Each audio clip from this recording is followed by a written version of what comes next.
Alors, je m'appelle Jocelyn Marie, je suis actuellement en train de créer mon premier restaurant qui s'appelle La Table de Colette.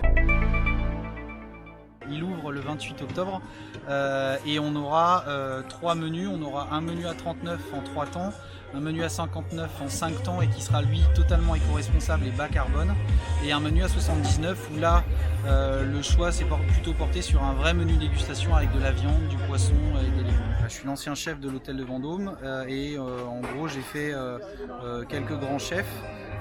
Et puis après j'ai géré des brasseries, je suis l'ancien chef de l'hôtel de Vendôme, je l'ai dit tout à l'heure. Est-ce que je peux vous demander tout simplement aussi d'où vient la passion pour vous de la cuisine? Alors je peux pas vous dire. De mon souvenir d'enfance, j'ai toujours voulu faire cuisinier. Je me souviens pas d'avoir voulu faire autre chose.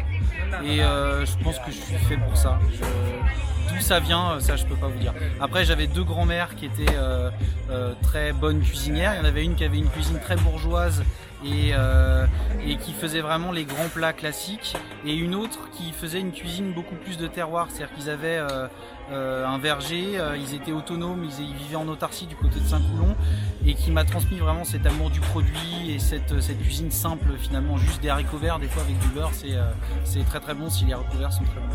Comment vous pouvez définir votre cuisine justement et par rapport au monde moderne? Alors moi ma cuisine elle est issue en gros de 4 piliers. Je suis d'origine bretonne, donc la Bretagne a une importance capitale dans le choix des produits, type le sarrasin, les pommes, le cidre, enfin des choses comme ça. Le deuxième pilier c'est la mer, parce que ça a aussi une importance, étant breton, là on est toujours proche de la mer. Le végétal aussi, parce que le végétal c'est éco-responsable, ça permet de pas trop polluer et on a pas mal de plats végétariens, en tout cas on va créer pas mal de plats végétariens. Et après le 4e pilier qui est le dernier, c'est l'éco-responsabilité.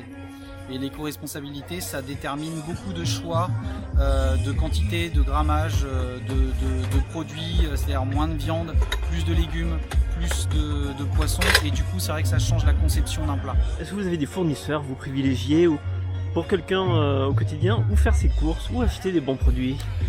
Alors c'est vrai que c'est pas toujours facile. Moi je conseille surtout d'aller faire le marché parce que souvent au marché il y a des petits producteurs qui travaillent au niveau local et qui ont des produits vraiment de bonne qualité. Plus que malheureusement dans les supermarchés, même si certains font bien leur travail, mais je pense que le marché c'est vraiment important de le faire, et il ne faut pas le voir comme une corvée, il faut le voir comme quelque chose qui va, comme un loisir, quelque chose qui va nous apporter, je pense. Pour vous aujourd'hui, pour être éco-responsable en cuisine, que ce soit dans un restaurant ou chez soi, quels sont les bons gestes?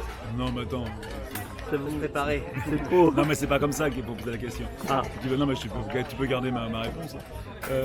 Non, c'est-à-dire que aujourd'hui dans ce monde compliqué et difficile qui nous dépasse un petit peu, parce que tout ce qui arrive nous dépasse complètement, changement climatique, tout ça, ça te paraît gigantesque, qu'est-ce que je peux faire moi? La chose la plus simple à faire, c'est réfléchir à ce qu'on mange, à ce qu'on consomme. Voilà, que ce soit au restaurant, que ce soit bien sûr chez toi en privé. Merci beaucoup. Donc réfléchir à sa consommation, à la façon dont je commence, c'est vachement important, c'est ce qu'on fait à la Fondation Couponnette, parce qu'on a ouvert une école sur l'alimentation de cuisine, voilà, tout simplement, mais je ne sais pas de faire la liste de ce qu'on doit faire, c'est trop facile, tout le monde le sait.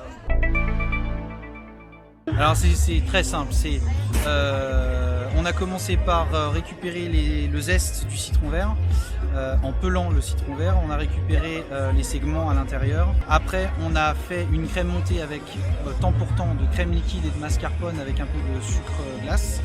On a monté ça comme une chantilly classique, et après on a monté ça comme un millefeuille en commençant par la crème, les gavottes, la crème, la framboise, les gavottes, et puis ainsi de suite.